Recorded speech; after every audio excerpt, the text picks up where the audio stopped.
Terus aku berpikir, kenapa aku nggak ke Islam, kan gitu. Dan akhirnya aku ke Islam, karena Islam di sana diajarkan terkait dengan Tuhan yang sama juga gitu, mengajarkan satu konsep monoteistik yang begitu sempurna. Kul huwallahu ahad, Allahu samad, lam yalid walam yulad walam yakul lahu kufuwan ahad. Itu sama yang diajarkan para rabi. Musa mengajarkan Sema Yisrael Hashem Elokeinu Hashem Echad. Yesus mengajarkan Markus 12 ayat 29, Fayaan Oto Yesua Arizona Lekol Mitzvot Sema Yisrael Hashem Elokeinu Hashem Echad. Jadi semua para nabi tetap ngajarinya satu gitu. Tuhan. Nah, baginda Rasulullah itu kan nabi untuk seluruh umat. Ya, sebagai manusia yang saya diberi logika untuk berpikir, ya saya mengikuti baginda Rasulullah sebagai pemimpin saya.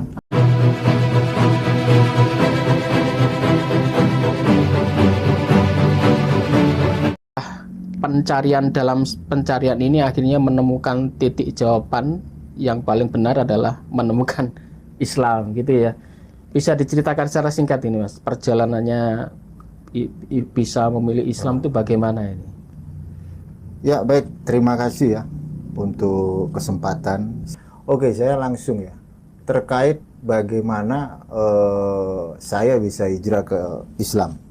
Jadi awal mula saya dulu seorang Kristen, Pak Edi.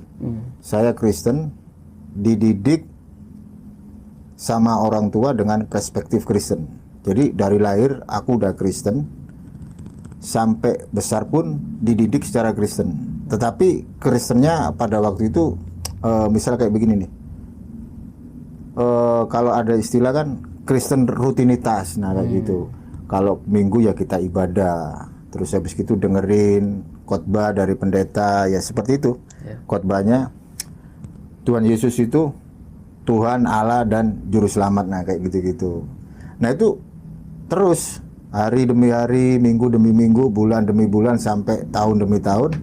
Dan pada akhirnya dulu masih ada Facebook. Nah, di media sosial Facebook itu aku ngelihat gitu loh, di beranda itu ada kayak semacam debat lintas iman, agama, nah kayak gitu-gitu. Nah di situ ada dari kalangan non Kristen itu bilang kayak begini, Tuhannya orang Kristen itu 3, katanya kayak gitu. Terus hati saya sebagai seorang Kristen berontak. Kenapa? Karena dulu aku diajari sama pendeta itu kan ngasih khotbah, Tuhan kita itu satu, Tuhan itu esa, kan itu. Terus tiba-tiba ada kalangan non Kristen ketika dalam tanda kutip berdialog itu bilang Tuhan saya 3, nah kayak gitu. Dan akhirnya dari situ saya mencoba untuk bertanya kepada pendeta, benar nggak sih kalau Tuhan kita itu 3? Terus pendeta bilang, oh enggak. Nah dari jawaban itu saya kurang puas, Pak Edi. Saya kurang puas, akhirnya saya belajar. Saya mencari tahu kenapa kok sampai dari kalangan non-Kristen ini bilang Tuhan saya 3, kan gitu. Nah usut punya usut, saya cari dan saya belajar, akhirnya ketemu dengan satu pengajaran dalam tanda kutip Trinitas. Nah di situ saya pelajari mulai dari sisi historis bapak-bapak gereja, di mana di situ dulu ada seorang bapak gereja yang namanya Tertullian ngajarin terkait dengan konsep yang dikenal sebagai res personae una substantia non separati. Nah di situ saya pelajari ada Allah Bapa, ada Allah Putra, dan juga ada Allah Roh Kudus. Jadi pengajaran Trinitas itu Allah yang esa dengan 3 pribadi. Nah ketiga pribadi itu Allah semua, Pak Edi. Nah akhirnya saya berpikir, oh iya ya, kenapa mereka kok sampai bilang seperti itu? Nah di saat itulah saya akhirnya meninggalkan Trinitas. Tapi saya masih Kristen, Pak Edi. Nah saya masih Kristen, tapi saya nggak ikut debat. Seiring berjalannya waktu, saya buka Facebook lagi, ketemu lagi sama Ustadz Menah Kemali dulu, masih debat di Facebook. Nah di situ bilangnya begini ya, membahas tentang apa dulu ya, Kota Mekah, gitu. Nah di situ saya sempat berdialog tapi di Facebook sama Ustadz Menah Kemali itu. Nah di situ saya mulai belajar lagi gitu loh. Saya meninggalkan Trinitas tapi saya masuk ke Mesianik, Pak Edi. Ke Mesianik Jew yang Judaism di bawah pimpinan Ishak Safira dan Italki. Nah, saya dari Kristen belajar ke Mesianik. Di Mesianik yang saya pelajari itu tidak mengenal, tidak mengimani konsep Trinitas. Nah, seiring berjalannya waktu, ada satu yang janggal menurut pribadi saya ya, terkait dengan tokoh sentral mereka, yaitu Yesus. Kalau dalam bahasa Ibrani, Yesua Pak Edi. Nah, Yesua itu dalam perspektifnya umat Kristen, dia Raja Mesias, keturunan dari Yehuda. Sementara yang membuat aku berpikir ulang, jika Yesus itu Raja Mesias dan dia dari suku Yehuda, kenapa Yesus kok menjadi imam besar? Bahasa Ibrani Kohen Hagadol. Sementara Kohen itu udah diajarkan kepada bangsa Israel melalui Moshe Rabbeinu harus dari klan Levi, dari suku Levi. Nah, tetapi di dalam New Testament di situ dinarasikan bahwa Yesus itu sebagai imam besar menurut peraturan Melkisedek. Nah, sementara peraturan Melkisedek nggak ada yang tahu peraturannya kayak gimana kan gitu Pak Edi ya. Nah, di situ membuat saya menjadi confused, menjadi kayak aduh, ini kok kayak gini gitu Pak Edi ya. Nah, di situ akhirnya saya udahlah saya tinggalin kan gitu. Karena finalnya kalau Yesus itu sebagai imam besar menurut peraturan Melkisedek, berarti untuk goyim dong kan gitu. Sementara aturan di dalam Jewish, di dalam Judaism, di mana-mana Kohen, Kohanim, Kohen Hagadol itu mutlak dari suku Levi. Nah, dari Kristen Mesianik akhirnya saya convert ke Judaism. Nah, di Judaism juga gitu. Saya belajar mulai dari Torah, terus habis gitu Nevi'im, Ketuvim, sampai dalam narasi Torah Sebalpeh. Itu saya belajar. Ada satu ketika ada pertanyaan Pak Edi dari kalangan luar. Pertanyaan itu bunyinya kayak begini. Para rabi ditanya, "What do you think about Muslim?" kan gitu. Apakah apa yang kamu pikirkan tentang satu religion yang bernama Islam kan kayak gitu Pak Edi. Mereka menjawab, Islam itu adalah salah satu religion yang begitu beautiful. Islam adalah salah satu agama yang indah. Dan Islam mengajarkan satu konsep monoteistik yang begitu sempurna. Nah, saya berpikir, kenapa saya nggak ke Islam kan gitu Pak Edi? Kalau memang kalangan mereka mengimani bahwa Islam itu indah. Jadi dari pertanyaan itu membuat saya berpikir. Terus ada yang nanya lagi, apakah Islam berhak atas yang namanya olam haba? Olam haba itu kalau dalam bahasa kita surga gitu Pak Edi. Nah, mereka menjawab, Islam itu berhak atas yang namanya surga atau olam haba. Ya, jadi ketika ada satu pertanyaan itu Pak Edi, saya berpikir, mindset saya berpikir, saya merenung.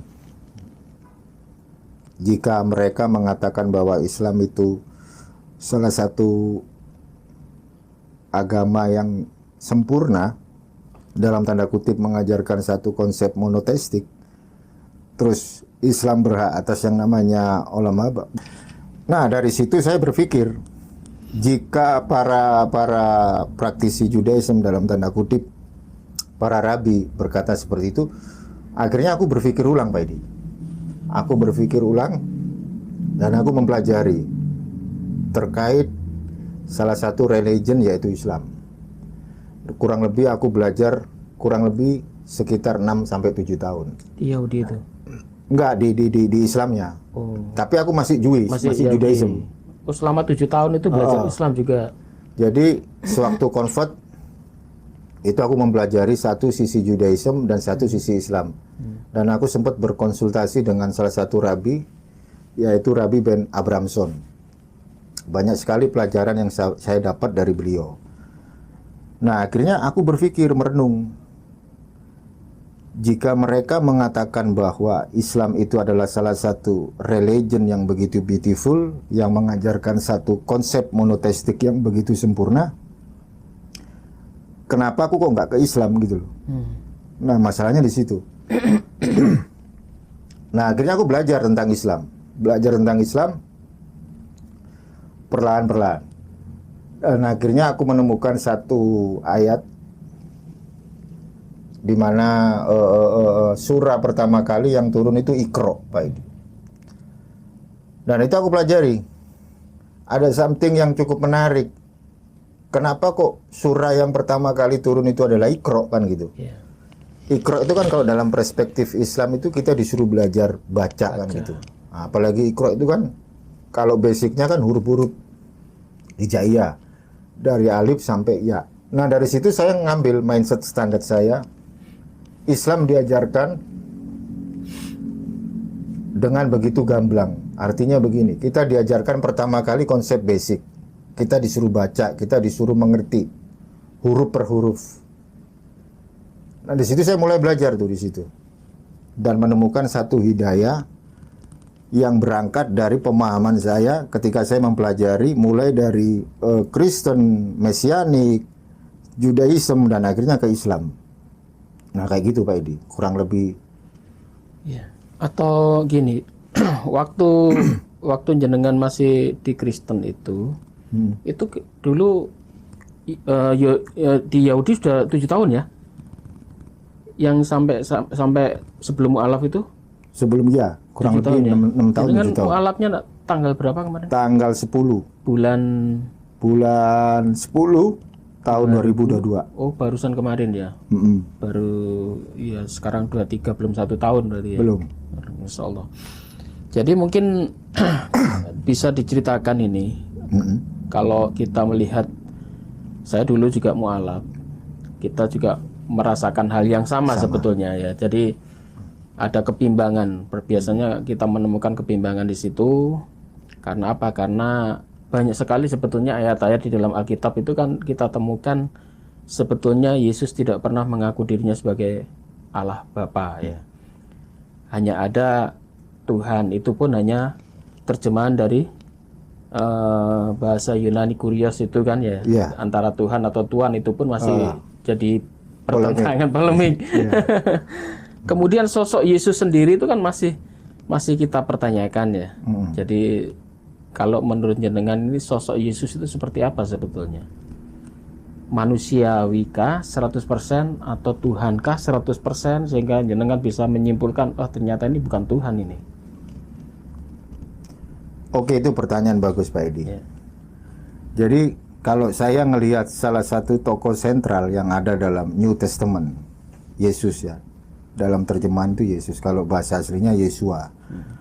Saya melihat Yesua atau Yesus dalam perspektif PB ya, dia orang Jewish, orang Jewish. Kalau saya baca PB dalam mindset Hebrew, dia itu sama seperti Musa gitu loh. Musa juga pernah dipanggil Allah kan gitu. Yesus juga pernah dipanggil Allah. Tetapi kita harus tahu konsep Allah atau Eloah atau Elohim di dalam perspektif Hebrew berbeda dengan perspektif Helenistik. Karena kekristenan sekarang itu dia lebih ke mindset Helenis. Karena kenapa begitu? Karena di era Bait Suci kedua itu kan tahu sendiri Pak Edi, bagaimana bangsa Israel dijajah dengan narasi-narasi yang cukup Helenis. Terus belum lagi berangkat dari pengajaran Bapak Gereja gitu. Jadi kadang mereka nggak ngerti konsep Allah atau Eloah, Elohim di dalam mindsetnya orang Jewish, mereka nggak ngerti gitu. Makanya Rabbi Tovia Singer seringkali bilang umat Kristen itu dalam masalah besar, the big problem. Nah, masalah besarnya apa? Mereka nggak ngerti, nggak bisa baca kan gitu. Nah, Yesus itu sebenarnya sama seperti Musa, sama-sama disebut Allah kan gitu. Bedanya di PB yang nyebut Yesus Allah itu Thomas, bukan Tuhan Allah Israel sendiri. Kalau di PL itu Tuhan Allah Israel sendiri yang nyebut Musa sebagai Allah gitu. Nah, mindset Allah di dalam perspektif Jewish itu hakim. Itu nggak selalu tertuju kepada Tuhan, Sang Pencipta ya. Itu kebanyakan tertuju kepada manusia, orang terpandang, nah kayak gitu. Pemimpin ya, yang berkuasa gitu ya. Terus bisa juga menjadi hakim. Makanya kalau saya ngelihat Yesus dalam perspektif Hebrew, ketika saya membaca PB, ya dia sebagai manusia gitu. Sebagai manusia yang sama seperti Musa kan gitu. Sama-sama dipanggil Allah dalam tanda kutip hakim kan gitu. Berbeda dengan perspektif para bapak gereja.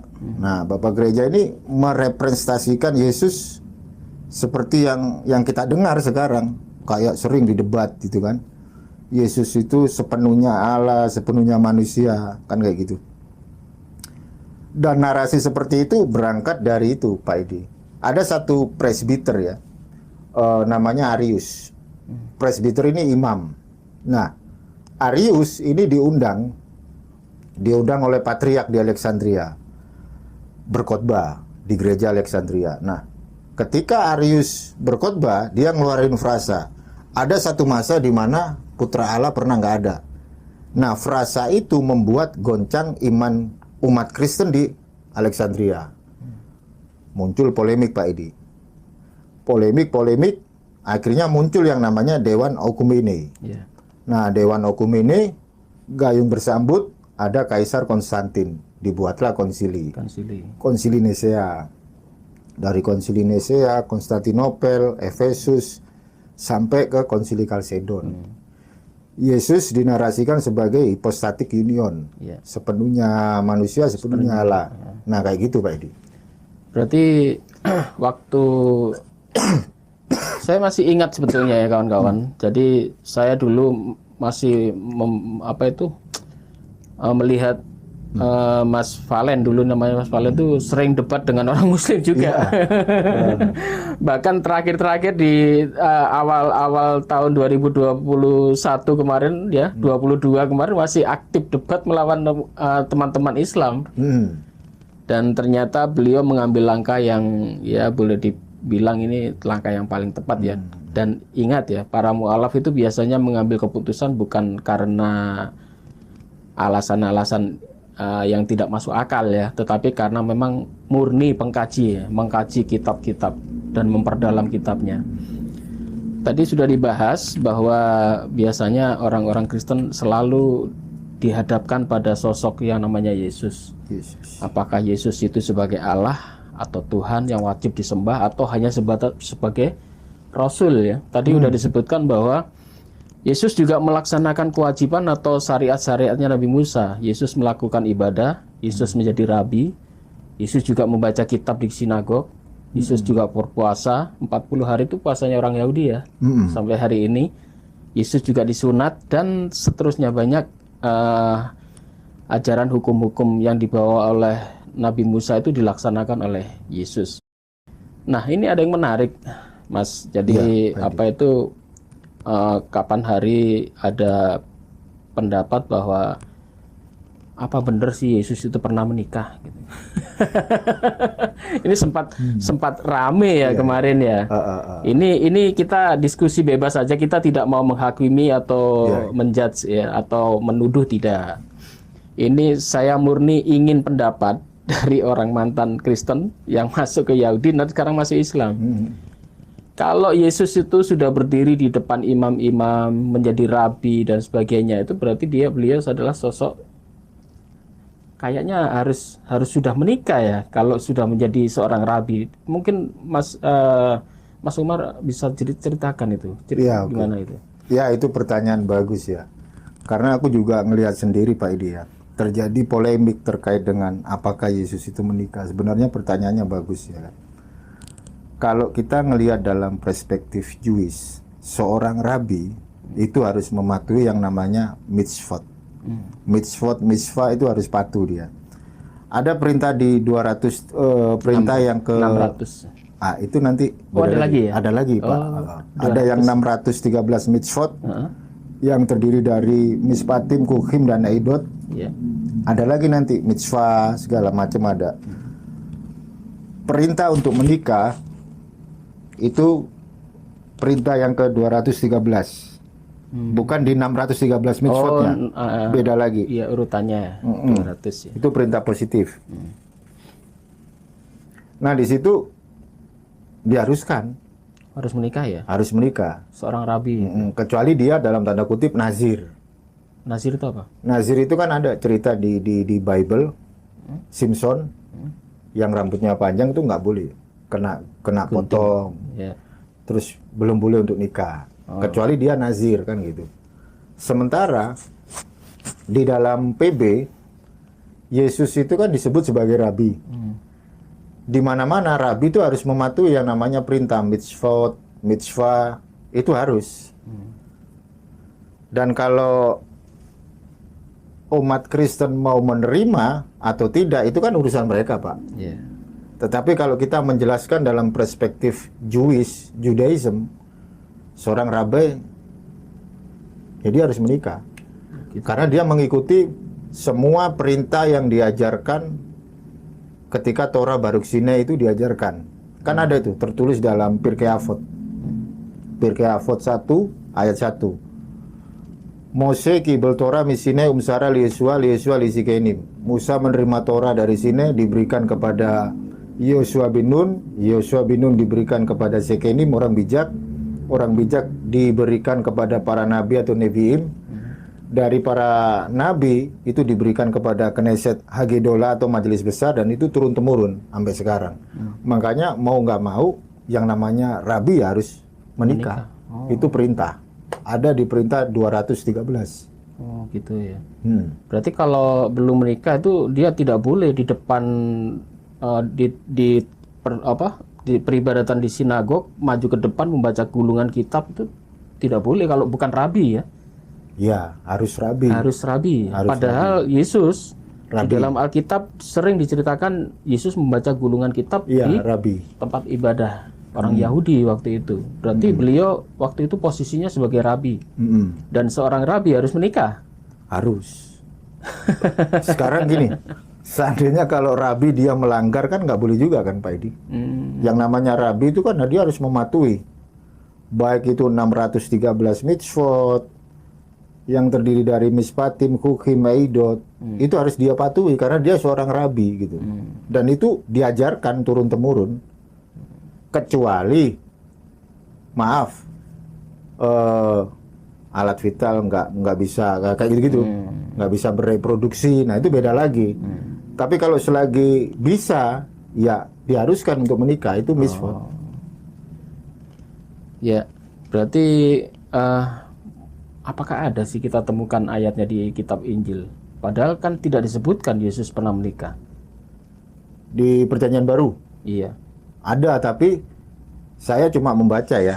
Ada di dalam Wahyu 19 ayat 7, 8, dan 9. Ini saya baca aja ya, bentar.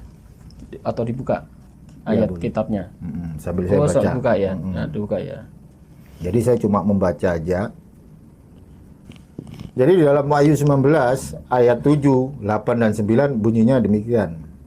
Marilah kita bersukacita dan bersorak-sorai dan memuliakan Dia, karena hari perkawinan anak domba telah tiba, dan pengantinnya telah siap sedia. Dan kepadanya dikaruniakan supaya memakai kain lenan halus yang berkilo-kiloan dan yang putih bersih. Perbuatan-perbuatan yang benar dari orang-orang kudus. Itu tanda koma. Di ayat ke-9, lalu ia berkata kepadaku, tuliskanlah, berbahagialah mereka yang diundang ke perjamuan kawin anak domba. Katanya lagi kepadaku, perkataan ini adalah benar, perkataan-perkataan dari Allah. Jadi di situ Pak Edi, ada satu prosesi terkait dengan perkawinan anak domba. Nah kalau kita dulu sebagai umat Kristen nggak ada lagi anak domba, itu Yesus. Yeah. Nah, masalah di situ kawinnya mau secara metafor di sorga, di sorga secara metafor atau apapun kita nggak berhak menafsirkan kan gitu Pak Edi. Jadi kita cuma baca aja ya. Jadi ada prosesi perjamuan kawin anak domba di sorga. Tapi itu kalau dulu waktu kita Kristen ya, itu selalu ditafsirkan bahwa itu adalah nubuatan akan datang. Jadi sepertinya karena di dalam umat Kristen tuh diibaratkan semua jemaatnya itu kan mempelai, menyambut mempelai ya kita. Jadi semua jemaatnya ini perempuan semua, mempelainya itu Tuhan itu laki-lakinya satu gitu ya. Berarti nanti akhirnya ada pernikahan dengan anak domba dengan itu kan tafsir mereka seperti itu ya. Apakah itu terjadi beneran atau hanya metafora, itu memang tanda tanya besar sampai hari ini ya. Itu bagaimana itu Mas? Kalau masalah itu biarkan umat Kristen, biar ya. mereka sendiri yang menafsir, kita tidak berhak ya. Kita tidak berhak. Karena kalau kita cuma ngebaca, dan yang menariknya yang mempertunangkan itu ada di mana ya? Di 2 Korintus 11 itu. Ternyata Rasul Paulus juga mempertunangkan.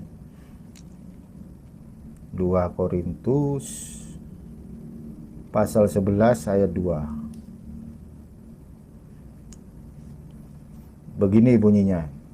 Sebab aku cemburu kepada kamu dengan cemburu ilahi, karena aku telah mempertunangkan kamu kepada satu laki-laki untuk membawa kamu sebagai perawan suci kepada Kristus. Apa ini artinya nih? Jadi Paulus mempertunangkan. Kan gitu. 2 Korintus 11 ini kan tulisan Paulus, Iya, Pak. betul. Di mana Paulus menulis surat untuk jemaat di Korintus. Iya. Jadi sebab aku cemburu, aku di situ pasti Paulus.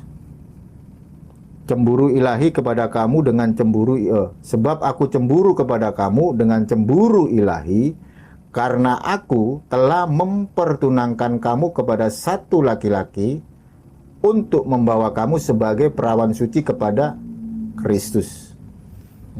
Nah, kita kan dulu waktu jadi Kristen kan mempelai Kristus, Pak. Iya, iya. Digambarkan apa ini kalimatnya juga metafora atau gimana ya? Itu biarkan mereka. Biar mereka yang menilai ya.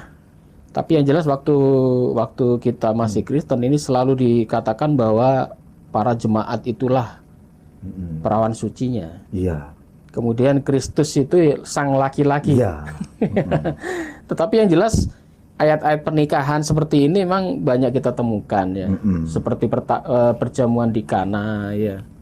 Waktu Yesus ibunya bingung waktu apa itu ada pernikahan perkawinan, kemudian merubah anggurnya air habis. jadi anggur. Nah, itu biasanya kalau hanya seorang tamu, kalau ada hal yang kekurangan, pasti tidak seheboh itu, kecuali kalau itu tuan rumah.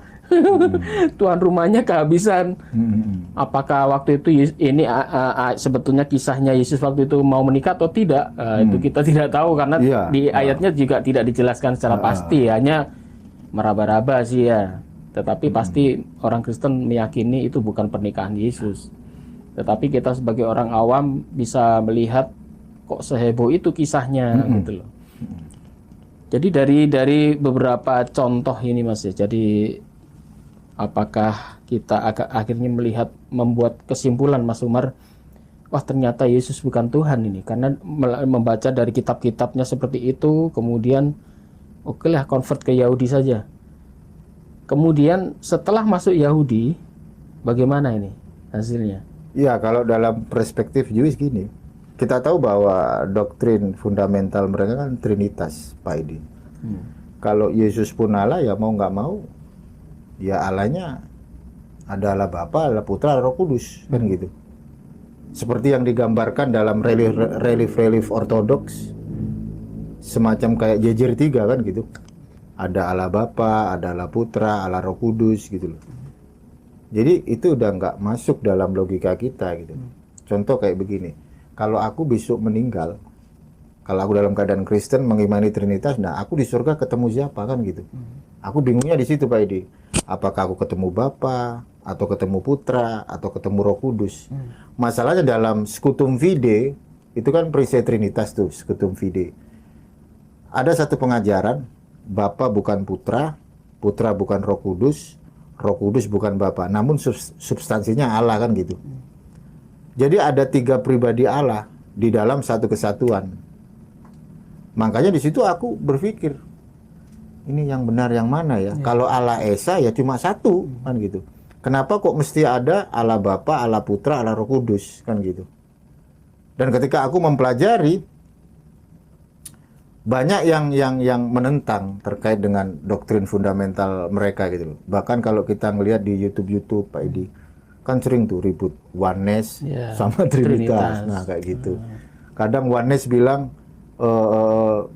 beli gorengan 3 ngaku 1. Nah, itu kan ada mereka bilang kayak begitu.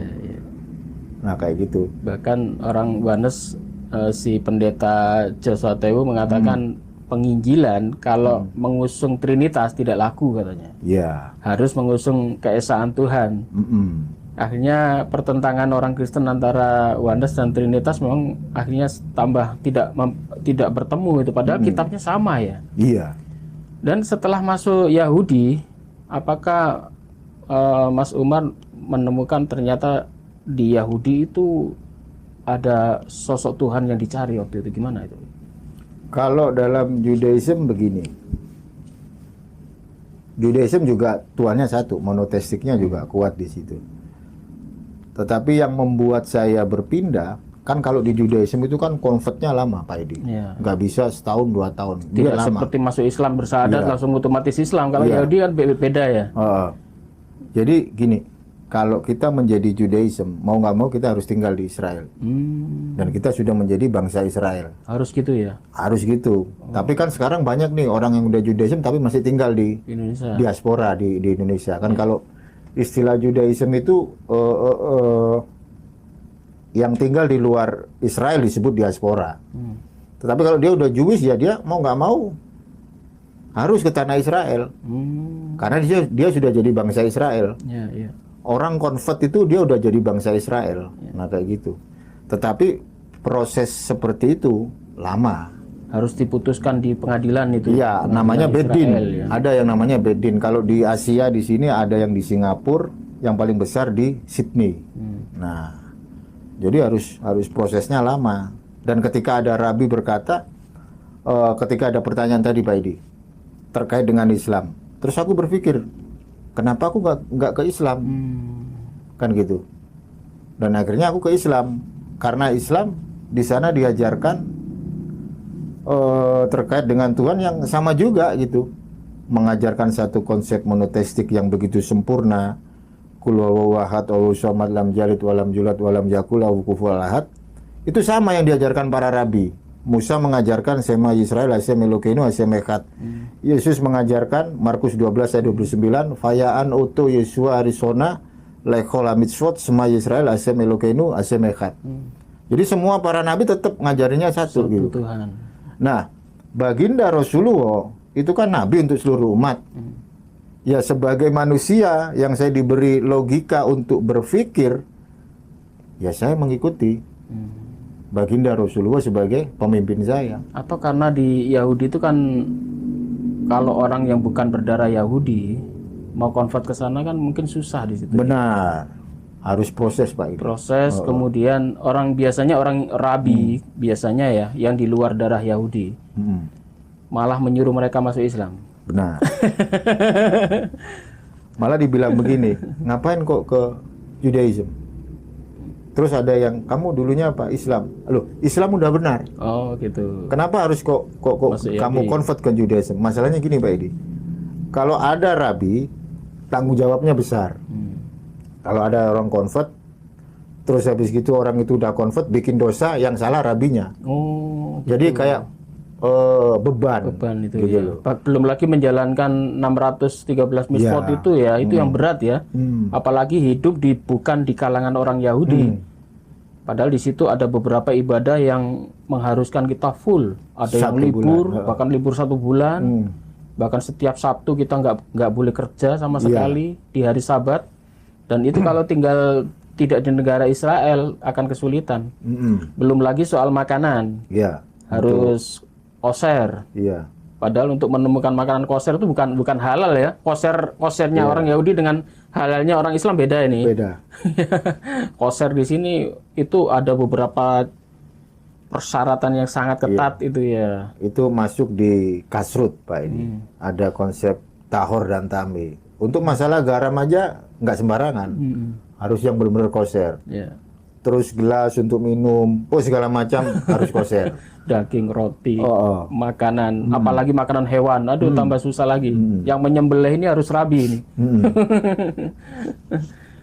Itulah sebabnya kita menemukan beberapa pendeta yang biasanya setelah mendapatkan pendidikan di Yerusalem, kemudian ketemu dengan Rabi Tovia, sepulang dari sana mereka dikasih 2 pilihan biasanya. Dia biasanya nggak mau balik ke Kristen lagi. Nggak. Ada yang milih agnostik atau masuk Islam. Kalau masuk Yahudi kan susah tadi prosesnya, dan itu harus dicari nasabnya segala macam itu, punya darah Yahudi atau tidak. Dan Yahudi, orang-orang Rabi Yahudi selalu mengusulkan masuk Islam saja. Iya. Ada istilahnya apa itu, hukum dari Bani Nuh ya. Iya, itu namanya Sefa Miswot Bene Noah. Bani Noah. Secara otomatis Islam udah secara langsung udah ngajarin Sefa Miswot Bene Noah. Berarti Islam itu lebih bisa diterima ya akhirnya. Bisa ya? diterima. Daripada kamu susah masuk Yahudi, wes masuk Islam saja. Tetapi kenapa mereka tidak mengusulkan ke Kristen ya? Para Rabi ini ya. Itu pertanyaan menarik itu. Pernah saya nonton acaranya Rabi Yakob Baruk. Ya. Semacam kayak Q&A, pertanyaan dan jawaban. Bahkan Rabi Yakob sendiri bilang, dosa yang paling parah itu dalam tanda kutip idolatry atau avodazara, itu penyembahan kepada manusia. Nah, masalahnya di situ.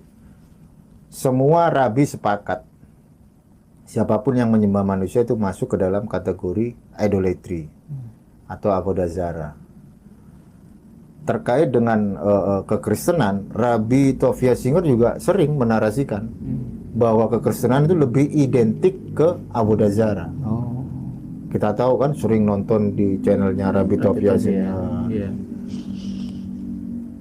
Makanya ketika Rabi Yakob Baruk bernarasi, akulah Tuhan Allahmu yang membawa engkau keluar dari tanah Mitzrayim, itu bukan Yesus, katanya gitu. Itu Tuhan Allah Israel. Kenapa? Karena dalam Torah ada satu narasi, Lo Israel. Allah itu bukan manusia, apalagi putra manusia. Gitu. Makanya praktisi Judaism tidak bisa menerima konsep pola pikir Kristen dengan menarasikan bahwa Yesus itu adalah Allah, itu avodazara. Di dalam mindsetnya Judaism. Seperti itu Pak Edi. Jadi konsep ketuhanan di dalam Islam sebetulnya mereka menerima ya. Tetapi hanya di faktor kenabian mereka kadang-kadang belum menerima Nabi Muhammad ini. Iya, jadi begini. Kenapa praktisi Judaism tidak bisa menerima baginda Rasulullah sebagai nabi? Satu, baginda Rasulullah bukan orang Israel. Makanya nggak diterima kenabiannya. Tetapi mereka menarasikan baginda Rasulullah itu nabi di luar Israel. Sama halnya dengan kejadian Bileam. Bileam itu nabi, tetapi tidak masuk ke dalam nabi yang di bangsa Israel. Dari kelompok Israel. Tetapi nabi untuk bangsa di luar Israel. Nah itu sama kayak baginda Rasulullah. Mereka menarasikan seperti itu. Dan itu ada di dalam literatur mereka, namanya Melachim Ulmi Khamot. Jadi baginda Rasulullah itu disebut dengan kode etik Yismail. Jadi di situ ada narasi di dalam Melachim Ulmi Khamot yang dikodifikasi sama Rabbi Moshe ben Maimon, bahwa Yismail atau baginda Rasulullah itu adalah salah satu bagian dari rencana Hashem yang mempersiapkan jalan bagi Mesiasnya orang Yahudi dan yang mempromosikan satu Tuhan. Itu ada dalam literaturnya Judaism, namanya Melachim Ulmi Khamot. Chapter yang ke-11 kalau nggak salah. Ada itu. Berarti mereka mengakui bahwa ini memang untuk khusus umat di luar Yahudi. Berarti sebetulnya mereka mengakui sebetulnya kenabian Nabi Muhammad, cuman karena dia berdarah Yahudi tidak mau masuk Islam gitu saja biasanya ya. Karena baginda Rasulullah bukan Jewish, mereka nggak menerima. Tidak mau menerima itu.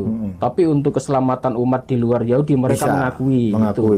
Makanya setelah mereka biasanya belajar ke Yahudi, memperdalam kitab Perjanjian Lama, Tanakh itu, sepulangnya mereka dianjurkan masuk Islam ya. Islam. Masya Allah ya.